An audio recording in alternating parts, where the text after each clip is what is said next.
5000 વર્ષ પહેલાં દ્વારિકાનો ધણી, સોનાની દ્વારિકાનો માલિક ભાગવત પોકારીને કહે છે કે એણે યુધિષ્ઠિરના ઘોડાઓની સેવા કરી.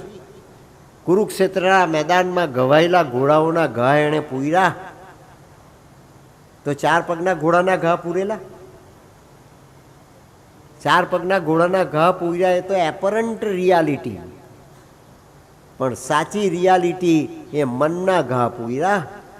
ગાંધારીને ઘા પડ્યો, આંધળા ધૃતરાષ્ટ્રને ઘા પડ્યો, એના 100 પુત્રો હણાયા આ કુરુક્ષેત્રના મેદાનમાં, તો એના જ હણાયા કે બીજાના પણ હણાયા?